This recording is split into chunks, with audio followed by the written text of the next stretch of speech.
Salut à tous, salut à toutes, bienvenue dans N1, le podcast WNBA des équipes de The Free Agent. On se retrouve aujourd'hui pour un premier rendez-vous particulier où on va laisser de côté un petit peu le basket américain masculin. On va quand même continuer à suivre via les playoffs évidemment, mais on va s'intéresser un petit peu beaucoup même, à la WNBA et à la Ligue professionnelle américaine féminine qui va lancer sa saison 2024 le 14 mai. Et on a décidé avec les équipes de The Free Agent de vous proposer une première émission, un premier podcast pour un petit peu balayer les enjeux de cette saison, les équipes, les joueuses à suivre, pardon. Il y aura certainement des lapsus qui vont être faits autour du masculin et du féminin. Je m'en excuse par avance et de vous faire une petite introduction autour de cette ligue où il y a beaucoup de projecteurs qui sont braqués cette saison. Alors, pour m'accompagner, une équipe inédite, vu qu'on est sur un podcast inédite, j'ai laissé mes partenaires habituels de côté pour retrouver de nouveaux membres, frais, dispo et motivés comme jamais. Alors, on commence d'abord avec Damien. Bonjour Damien. Salut Chris, salut Tom, et je suis très content de lancer ce nouveau podcast WNBA sur The Free Agent. Yes, on est content de te retrouver. Et donc, Tom également qui est avec nous pour ce premier podcast de la saison WNBA. Salut Tom. Yes, salut Chris, salut Damien. Un nouveau challenge, un nouveau défi. La WNBA nous a bien régalé ces dernières années et prend des proportions folles. On va pouvoir en discuter ensemble. Ben oui. Donc, on va vous proposer donc sur ce premier épisode de revenir sur cette saison qui va commencer d'ici une petite semaine, un petit peu moins même. Les gars, juste avant de commencer un petit peu à se lancer, à parler équipe, joueuse, dynamique, ce qu'on attend, etc. Vous, la WNBA, vous la suivez depuis combien de temps? Comment vous l'avez observée? Qu'est-ce qui vous attire particulièrement là-dedans? On va commencer avec toi, Damien, tiens, si tu veux bien. Ouais, du coup pour moi c'est vraiment à travers en fait le college basketball, puisque je suis un grand fan de sport universitaire d'une manière générale. Je l'ai beaucoup couvert du coup sur The Free Agent. Si vous suivez la section NCAA, vous avez sûrement dû voir mon nom plusieurs fois. Et voilà, j'aime beaucoup la March Madness forcément, et donc du coup là je suis de manière très active tout ça. Donc j'ai envie évidemment de suivre les aventures après l'université de ces joueuses-là. C'est vrai que c'est du coup Sabrina Ionescu particulièrement qui avait commencé à faire monter mon intérêt pour la WNBA. Et donc voilà, j'ai un petit peu suivi ce qu'elle a fait. Et là, avec cette génération dorée, évidemment, Caitlin Clark, Angel Reese et Cameron Brink, on a vraiment une belle génération qui vient de la NCAA qui arrive en WNBA. Ouais. Et toi, Tom, par quel prisme la WNBA est venue se greffer un petit peu dans ton actualité quotidienne? Eh ben, écoute, moi, ça va être dans la continuité de ce que dit Damien. Ça va être les grandes figures qui m'ont marqué. En suivant la NBA, bah forcément, on est amené aussi à entendre parler des grandes figures de la WNBA. Et un petit peu paradoxalement, moi, c'est au travers d'un film que j'ai vraiment découvert la WNBA, autour de Space Jam 2. Ah oui, oh là, en Avec plus, t'es sur du gros niveau cinématographique, là. C'est ça, sur la mise en avant de Diana Taurasi notamment. Ok, très Et bien. puis par la suite, bah, j'ai aussi cette petite accroche avec Sabrina Ionescu. Donc j'ai vraiment hâte de pouvoir suivre de plus près cette saison. Alors, tu m'as même dit, alors c'est du privé, mais bon, que tu avais une paire de chaussures signature. Ah, C'est ça. Je joue avec la paire de Sabrina. C'est pour les joueurs et joueuses de basket, c'est une paire très agréable, plutôt sur les postes extérieurs. Vraiment quali. Donc ça rajoute un petit peu d'étoile Bon, sur la WNBA. Bon, c'est parfait. On va pouvoir se lancer, si vous voulez bien, les gars, en rappelant juste avant que donc là, il y a cet épisode podcast qui sort pour vous, auditeurs, auditrices, mais il y a également des articles là. Damien, en particulier, tu nous rédiges assez régulièrement, voire quotidiennement en ce moment, des différents articles sur l'actualité WNBA. J'ai pu en proposer quelques-uns également. Donc, n'hésitez pas à aller sur le site et l'application TFA pour pouvoir aller lire un petit peu toutes ces actualités. Donc on va pouvoir y aller, les gars. On va peut-être faire une petite introduction, si ça vous va, parce que c'est vrai que tout le monde n'est peut-être pas au fait exactement de la WNBA. Je sais pas, Tom, Damien, qui veut se lancer pour donner un petit peu un premier aperçu, le nombre d'équipes, le nombre de matchs, le fonctionnement en playoff. Comment se compose un peu une saison en WNBA? Bah, écoute, vas-y Damien, je t'en prie. hop, alors du coup la WNBA, donc c'est un fonctionnement un petit peu différent de la NBA, on a moins d'équipes, hein, donc on a 12. 12 équipes donc dans deux conférences, 12 équipes, 6 équipes dans la conférence Ouest, 6 équipes dans la conférence Est. Donc c'est un calendrier un petit peu plus réduit, 40 matchs, hein, voilà, et ce sont du coup, les 8 meilleures équipes, si je me trompe pas, qui sont qualifiées en play-off, donc c'est aux 8 meilleurs bilans, tout simplement, en play-off, pour la WNBA. C'est ça, avec du coup cette distinction, tu l'as dit, les 8 meilleures équipes, 8 meilleurs bilans. Donc il peut y avoir 5 équipes d'une conférence et 3 d'une autre. On n'est pas nécessairement sur une parité entre les conférences, tout dépend évidemment des bilans. Après, pour les playoffs, Tom, ça se décompose un peu différemment. On n'est pas sur le modèle qu'on connaît en NBA, par exemple. C'est ça, pour les playoffs, on est sur un modèle un petit peu particulier. Donc on retrouve ce système du premier qui tombe contre le huitième, du deuxième contre le septième, etc. En revanche, le système de victoire n'est pas le même. Le premier tour se passe au meilleur des 3 manches et le deuxième et troisième tour se passe au meilleur des 5 manches. C'est ça, le troisième tour étant la finale NBA. En gros, tu as un premier tour, une demi-finale qui pourrait s'apparenter à une finale de conférence NBA, qui pourrait s'apparenter, on précise bien, et la finale NBA donc. Pour le fonctionnement général, voilà. En termes d'accessibilité, on a le WNBA League Pass qui existe, les gars, qui ressemble concrètement, Damien, au NBA League Pass pour pouvoir suivre ses équipes favorites et avoir les résumés des matchs. Ouais, la grande différence, c'est le prix, puisque le WNBA League Pass est vraiment très accessible. Le prix, on va dire, général pour tout le monde, c'est 34 $, donc ça fait une trentaine d'euros, 32 euros. Donc c'est vraiment très peu cher pour accéder à tous les matchs de la WNBA et la plupart des matchs de la pré-saison, puisque pour la première fois de l'histoire, elle est retransmise sur le League Pass. Et si vous êtes étudiant, c'est encore moins cher. Parce que du coup, si vous inscrivez avec votre adresse étudiante, c'est 20 $. Donc ça, c'est vraiment une affaire en or. Je crois pas que voilà, j'ai l'habitude des autres services de streaming des sports US. On n'est pas sur du 20 $, ni encore moins sur du 30 $. C'est plutôt du 30 $ par mois normalement. C'est ça. donc voilà, c'est vraiment une affaire en or. C'est vraiment très accessible. Donc c'est vraiment l'occasion du coup pour ceux qui veulent découvrir la ligue de le faire à moindre coût. Exactement. Vous aurez certainement des matchs aussi qui vous seront proposés sur beIN Sport. Je sais que les dernières années, ils ont pu proposer des matchs de WNBA. Alors, à voir la couverture qui sera faite par la chaîne cette année. Mais en tout cas, voilà, vous avez au moins le WNBA League Pass qui vous permet de pouvoir suivre un maximum d'équipes. Et l'outil est quand même globalement plutôt pas mal fait. On connaît les Américains, ils savent faire en général. Les gars, on va pouvoir rentrer un petit peu dans cette saison qui arrive, là, qui démarre le 14 mai, hein, si je ne dis pas de bêtises, donc dans un petit peu moins d'une semaine. T'en as parlé, Damien, dans différents articles, et vous pouvez le voir si vous suivez un petit peu les réseaux sociaux en général, français ou même américain. On a vraiment l'impression, les gars, Tom, je vais te lancer là-dessus, tiens, qu'on est sur une saison un peu bascule, ou en tout cas les projecteurs sont braqués autour de cette WNBA, pas uniquement autour de Caitlin Clark, dont on va parler évidemment, mais plus généralement. C'est ça, plus globalement, on va avoir pas mal de projecteurs sur la WNBA. Alors là, déjà, la première particularité, c'est que la saison WNBA sera coupée cette année par les Jeux Olympiques. On sait que les JO, c'est tous les 4 ans. Là, particulièrement pour les saisons WNBA, ça marquera une petite pause au cours de la saison.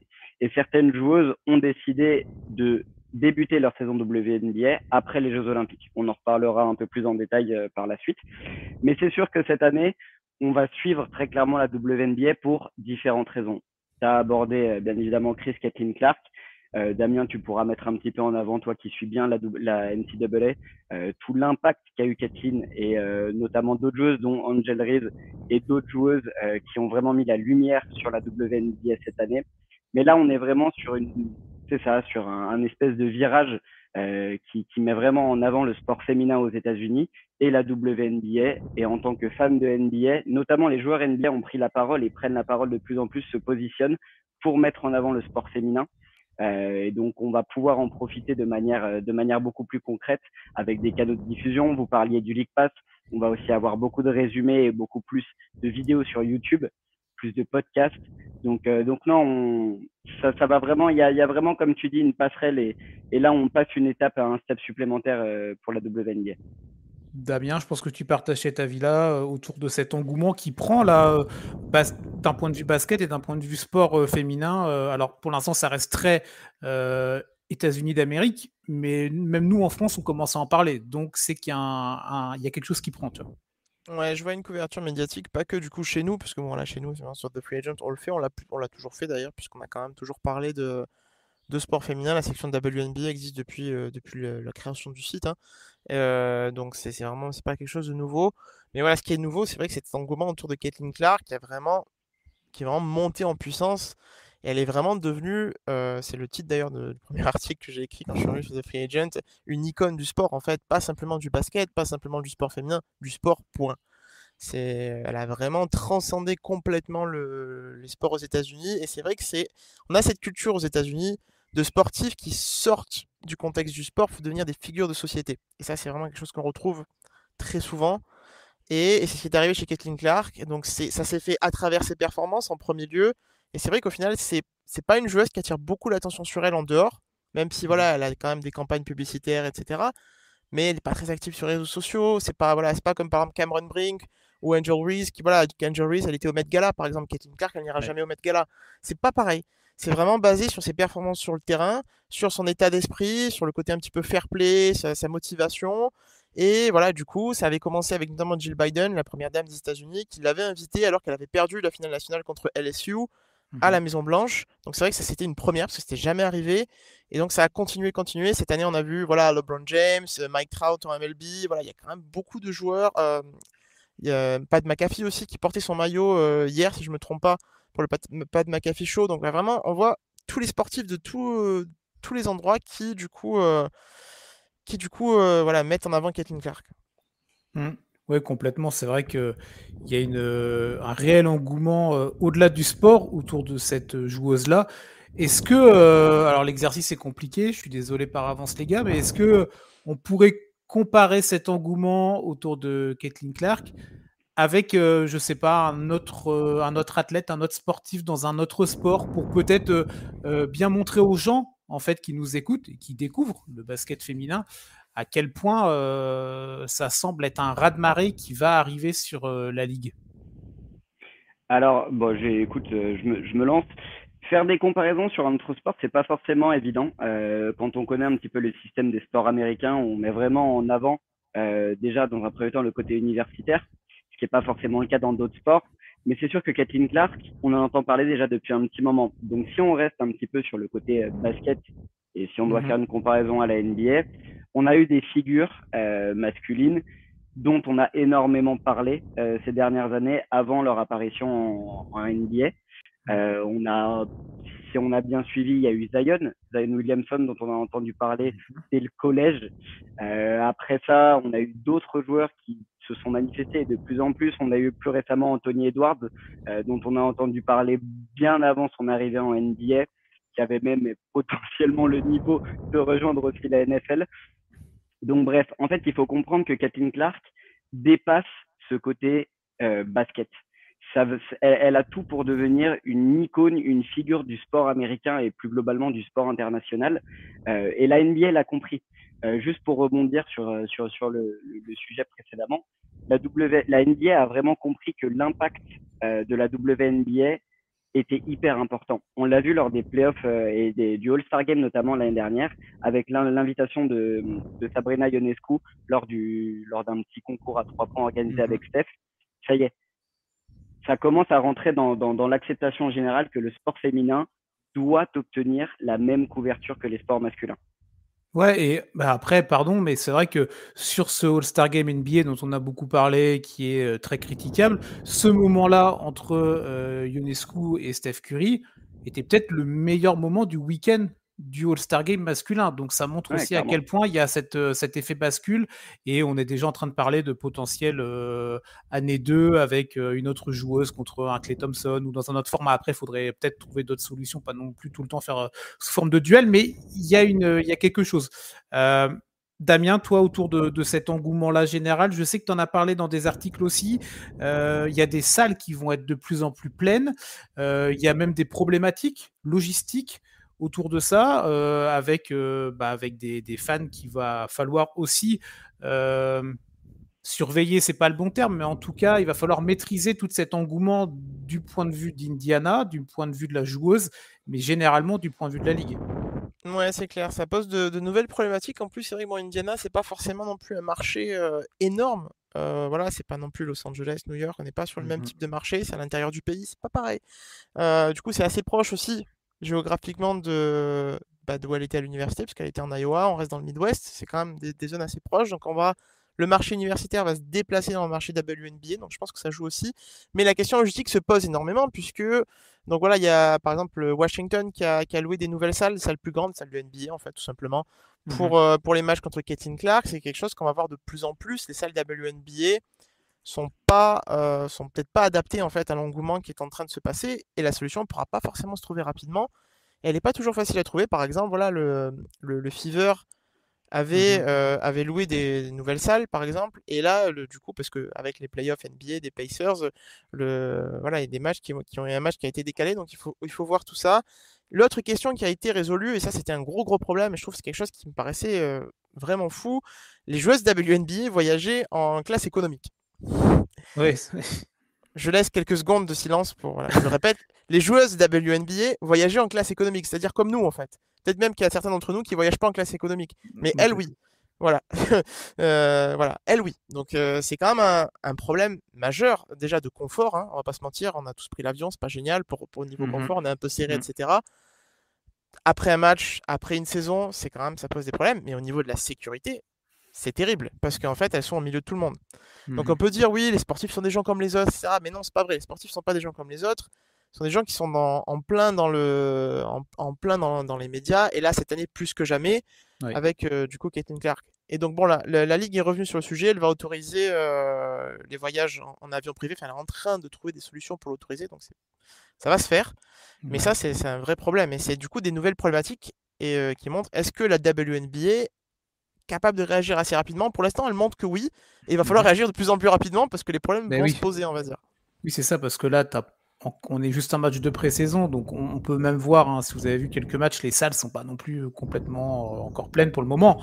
Donc c'est très bien que quand les premiers matchs vont avoir lieu, il va y avoir cet engouement-là, et pas nécessairement juste autour de Clark. C'est ça qui est intéressant en fait, et que ça a l'air d'être plus général à beaucoup de franchises, donc on va pouvoir observer ça. Si vous voulez, les gars, on peut peut-être rentrer un petit peu dans du sportif. Maintenant, on a bien introduit un petit peu tout ça, un joli préambule. Si vous voulez, on peut peut-être rester sur cette équipe du Fever un petit peu. Alors, l'idée n'est pas de balayer les 12 franchises dans ce podcast-là, hein, parce que sinon, ça va être un petit peu long pour nous et pour vous, mais de parler des principales franchises, en tout cas des joueuses à suivre. Évidemment, cette équipe du Fever, donc Indiana qui a récupéré avec Caitlin Clark ce pick numéro 1 de draft. Ils avaient déjà eu l'année dernière le premier pick avec Aliyah Boston. C'est pas la première fois dans l'histoire de la NBA, de la WNBA, qu'une franchise enchaîne plusieurs tours de draft. Et généralement, les gars, ça a plutôt bien réussi aux autres équipes. Je vous donne un ou deux éléments. Seattle avait récupéré des tours de draft, des numéros 1 de draft en 2001, et après en 2002, ils avaient été champions quelques années après. Il l'avait refait en 2015 et en 2016 pour être champion à nouveau 2 ans après, donc c'est plutôt intéressant. Et enfin, les Aces de Las Vegas qui ont fait le triplé en 2017, en 2018, en 2019, le pick numéro 1 de la draft. Et elles sont championnes depuis maintenant 2 saisons et elles visent le sweep-it. Donc, est-ce qu'on peut envisager, Tom, tiens, pour te lancer, une même trajectoire pour le Fever là? Bah, c'est concrètement ce que le Fever veut mettre en place. Après une saison un petit peu moyenne, on termine 10e de saison régulière, donc les Fever n'ont pas fait les playoffs la saison passée. On est clairement sur une construction autour de jeunes joueuses hyper talentueuses. Donc, comme tu l'as dit, Aliyah Boston, qui a été draftée numéro 1 l'année dernière, qui a obtenu le titre de rookie de l'année. Là, cette année, les Fever récupèrent Caitlin Clark. Donc, on est vraiment sur un projet de construction autour de la jeunesse, de jeunes joueuses très très talentueuses. Donc Aliyah Boston qui est plus à l'intérieur, poste 5, Caitlin Clark qui a déterminé si elle jouera plutôt poste 1 ou poste 2, ça se sera déterminé par les coachs. Elle a les capacités, mais vraiment créer cette, un petit peu un espèce de tronc poste 1, poste 5 qui est très important quand dans le basketball on le sait sur le pick and roll, sur un one-two punch poste 1, poste 5, c'est vraiment ça qui permet de construire un effectif solide. Et puis à côté de ça, on a une vraie force de coaching avec Saïd, la coach qui est très expérimentée à ce niveau-là et qui aime vraiment développer les jeunes joueuses. Donc non, il y a vraiment une belle perspective d'avenir pour le Fever. Et puis comme tu l'as dit, quand on voit le modèle des Aces, c'est un modèle vraiment à copier pour la franchise des Fever. Là, comme tu le disais, les Aces restent sur 2 titres, potentiellement visent un tripit cette année. Et c'est le modèle à suivre pour toutes ces jeunes franchises qui s'attellent à reconstruire sur la jeunesse. Toi, Damien, tu nous disais en introduction, tu suis beaucoup les joueuses sur le circuit universitaire. Donc, évidemment, Clark, tu l'as suivi cette année. Aliyah Boston, tu l'avais suivi, je présume, l'année d'avant. Là, le Fever a ces 2 joueuses-là dans son effectif. Qu'est-ce que tu en penses? Juste à l'instant, Tom parlait de ce duo et de cet axe 1-5. Est-ce que tu penses que toi, c'est vraiment vers là qu'Indiana doit vraiment travailler et faire focus cette année? Ouais, bien sûr. La vraie question, voilà, il n'y a pas de question pour Aliyah Boston. En tout cas, elle a montré l'an dernier qu'elle, voilà, c'était un patron dans la raquette. Elle a été élue rookie de l'année. Qu'elle fait, voilà, elle est là pour stabiliser les choses. La vraie question autour de Caitlin Clark, c'est est-ce qu'elle va arriver à défendre? Comment elle va arriver à défendre? Parce que c'est pas une joueuse qui défendait beaucoup déjà en NCAA, sinon même pas du tout. Et alors en WNBA, la question va se poser énormément. Et du coup, oui, elle va marquer des points. La question se pose pas. Elle peut rentrer des 3 points de quasiment partout sur le terrain. Et dans des positions qui sont pas forcément très évidentes, dans des step back, des choses vraiment, des tirs quand même difficiles. Elle sait les rentrer, il n'y a pas de problème. Elle les rentrera. Je vois pas aucune raison pour qu'elle les rentre pas en WNBA. La question, c'est après un repli défensif. Et c'est peut-être, c'est l'enjeu pour le Fever. Je pense voir comment Caitlin Clark va défendre. Et du coup, je pense ça rejoint ce que tu disais, Tom. Est-ce qu'elle va jouer 1? Est-ce qu'elle va jouer 2? Qu'est-ce qu'on va lui demander du coup en défense, si elle joue 1 ou si elle joue 2? Peut-être que voilà, jouer 2, c'est peut-être plus demandant en défense. Voilà, c'est quand même un point important. Et puis bon, faut pas oublier que Caitlin Clark, même si voilà, c'est icône du sport, etc., n'a jamais gagné de titre majeur en NCAA. C'est plutôt voilà, Angel Reese et Camila Cardozo qui l'ont fait les dernières années. Et Angel Reese et Camila Cardozo, elles sont chez Chicago. Donc ça, c'est quand même une très belle opération pour le Sky. C'est ça. Donc, très bonne passe décisive, Damien, pour cette première émission, franchement magnifique. J'allais vous lancer là-dessus, sur ce duo autour de Reese et de Cardozo, sauf si vous vouliez aborder un autre point autour du Fever et de Clark, mais je pense qu'on a déjà bien balayé tout ça. On aura l'occasion dans d'autres épisodes, évidemment, de parler de tout ça, mais on peut enchaîner sur une autre équipe, cette équipe de Chicago, là, qui a joué la nuit dernière. Tiens, c'était contre le New York Liberty, finaliste en titre. Alors, c'était qu'un match de pré-saison, donc on sait ce que veulent dire les matchs de pré-saison, mais en tout cas, il y a eu une très belle victoire de cette équipe du Sky autour d'une Angel Reese qui a montré de très belles choses, et c'est vrai que c'est une des rookies qu'on attend dans cette QV 2024. Ouais, c'est Ouais, clair. complètement. Complètement. C'est Chicago Sky, pareil. Donc 8e de la saison régulière l'année dernière et qui perd contre les Aces au premier tour des playoffs. On a eu une restructuration de l'effectif avec l'arrivée de 2 postes intérieurs à la draft. Donc on a eu Angel Reese numéro 7 et Camila Cardozo numéro 3 de la draft. Là, on est sur des profils beaucoup plus défensifs. C'est-à-dire que pour aller attaquer la raquette de Chicago, va falloir se lever de bonne heure cette année. On est plus sur des talents bruts. On a pu voir à LSU Angel Reese impressionnante, dominer la raquette physiquement. On a Teresa Weatherspoon qui est quand même une icône du coaching et qui aime ce genre de défi, qui saura comment ajuster son effectif. Mais là aussi un effectif très intéressant. Et puis comme on l'a pu dire pour Caitlin Clark, oui, Reese c'est aussi vachement mise en avant sur cette saison NCAA. Donc non, de belles perspectives aussi pour les Sky cette année. Damien, juste, c'est vrai que donc on a parlé d'Angel Reese, on parle aussi de Camila Cardozo qui va rater le début de saison, qui a une blessure là, 4 à 6 semaines d'absence, si je dis pas de bêtises.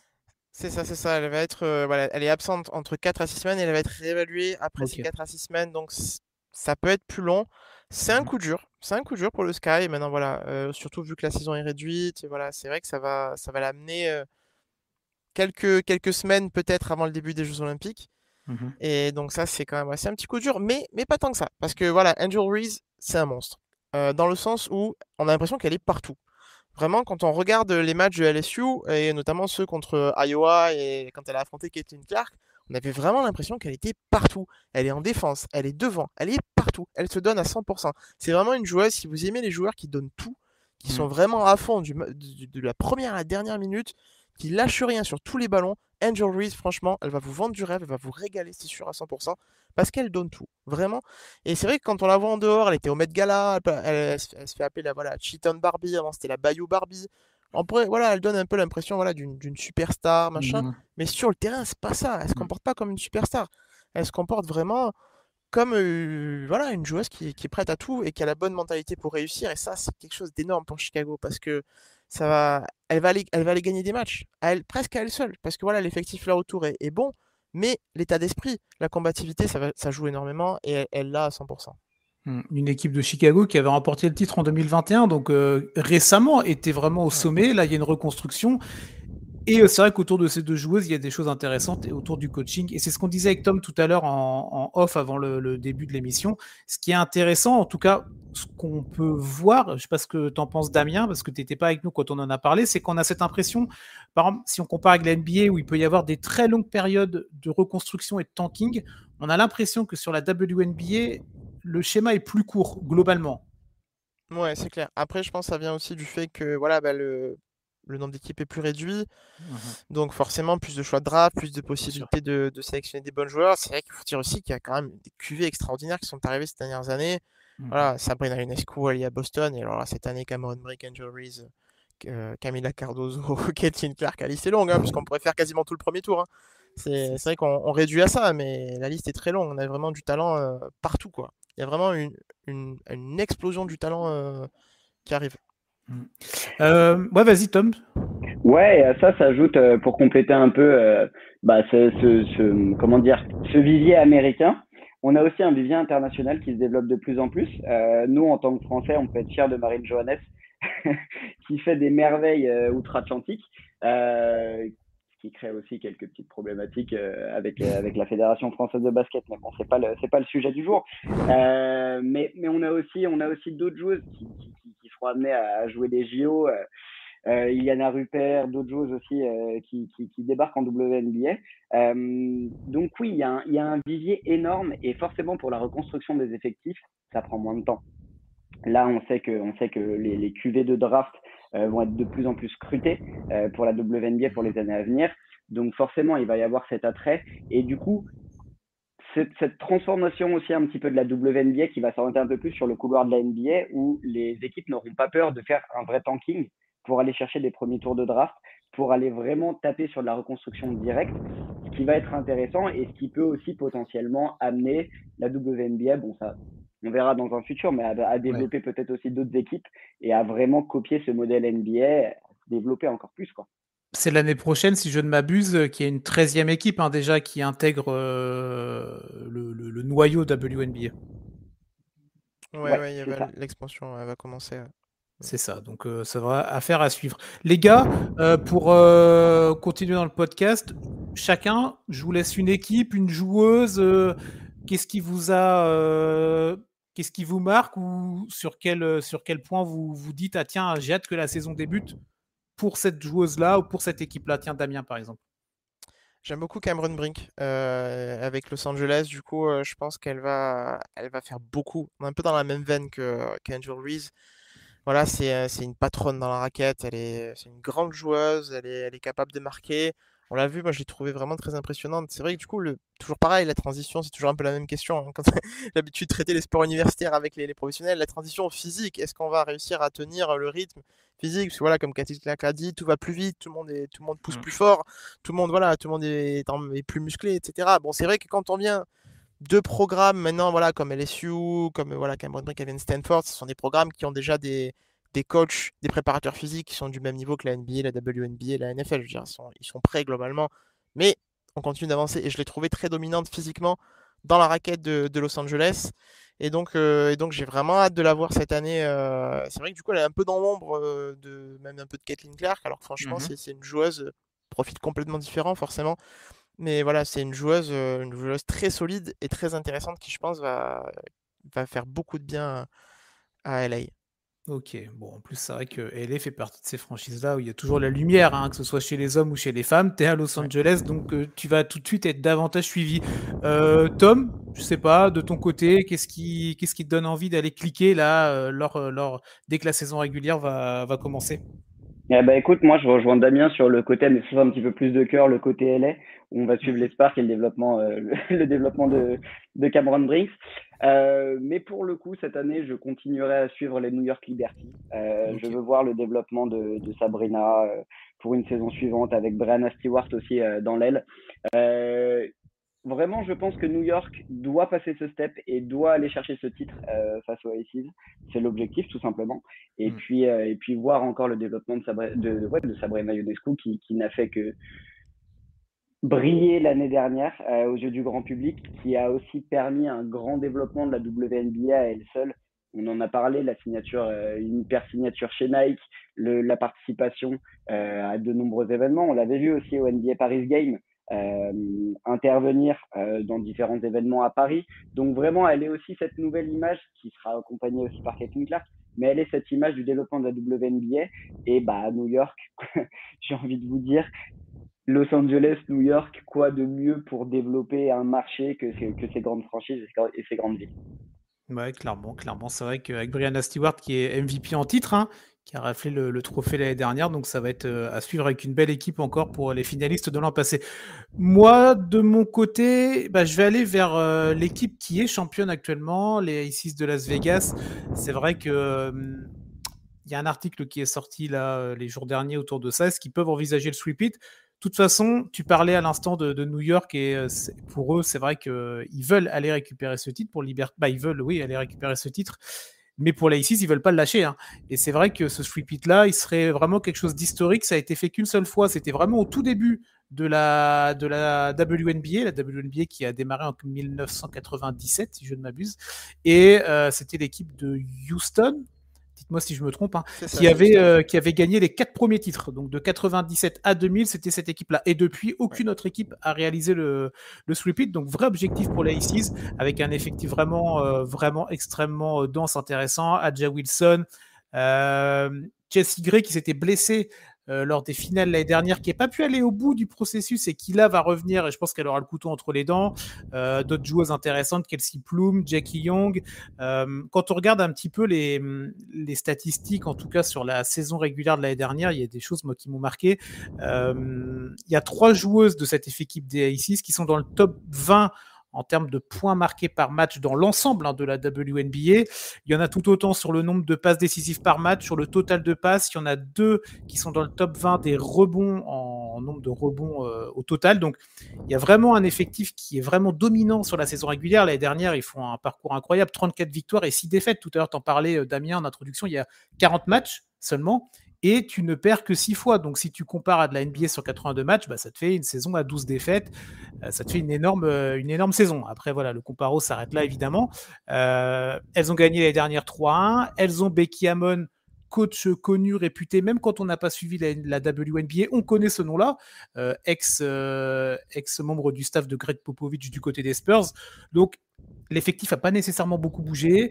Il n'y a pas de blessure là, à l'aube de cette nouvelle saison.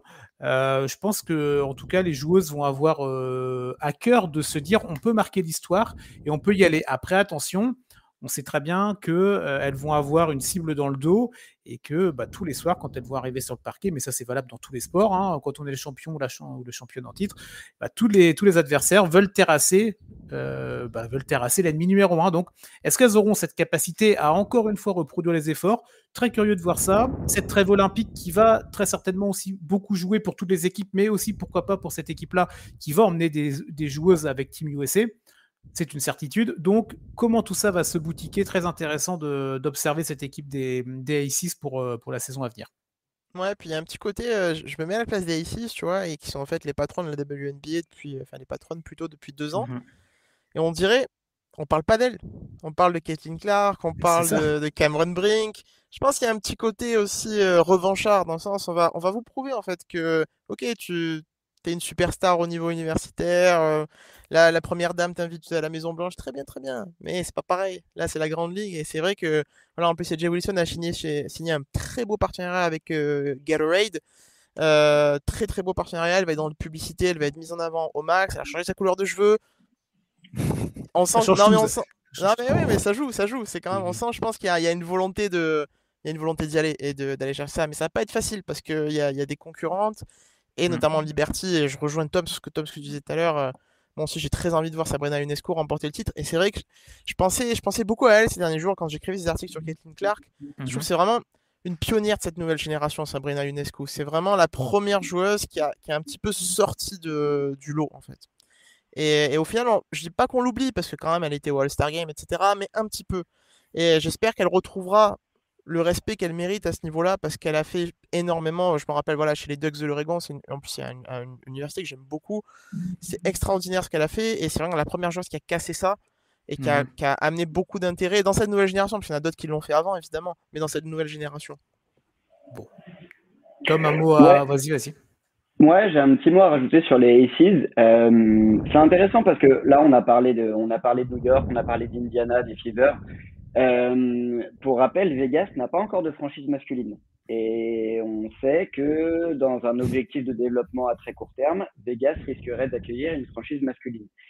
Les Aces de Vegas doivent et méritent, comme vous l'avez très bien dit, elles méritent d'avoir cette couverture médiatique qui permettrait aussi derrière à une franchise masculine de se développer, et elles doivent prendre le contrôle de Vegas et continuer et aller chercher un tripit.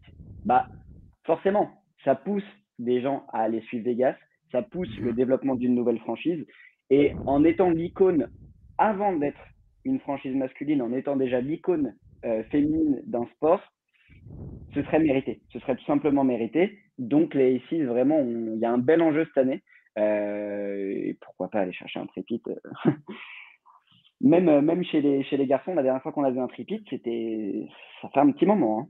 Ouais, c'est clair. Donc, ça serait un exploit historique, en tout cas déjà pour la WNBA, même à l'échelle du sport, de façon plus globale. Je pense qu'on a fait un joli tour, les gars, pour cette première émission, pour balayer la reprise de la WNBA. Donc, ce sera le 14 mai. Je vous remercie, Tom et Damien, pour cette première émission qu'on a passée ensemble. Merci. Ouais, c'était un plaisir. Ouais. J'espère que vous avez pris plaisir à nous écouter, en tout cas, que vous avez appris des choses, qu'on vous a donné un petit peu envie, à notre mesure, de vous lancer, pourquoi pas, dans la WNBA. En tout cas, avec les équipes de The Free Agent, vous retrouverez du contenu, les articles qui vont continuer à sortir en amont de cette saison régulière qui va démarrer, et évidemment pendant la saison régulière. On se retrouvera aussi régulièrement avec Tom et avec Damien sur des podcasts pour vous proposer du contenu audio, pour parler des matchs, des dynamiques, des joueuses, des rendez-vous à pas manquer. Aussi, on sait que la WNBA propose souvent des affiches à heures intéressantes le week-end. Donc, si vous avez des disponibilités, surtout qu'en plus en NBA, les matchs vont être de plus en plus rares. Donc, ce sera l'occasion de garder la fibre basket, mais de s'intéresser aussi à ce basket féminin qui mérite qu'on y jette un coup d'œil et bien plus.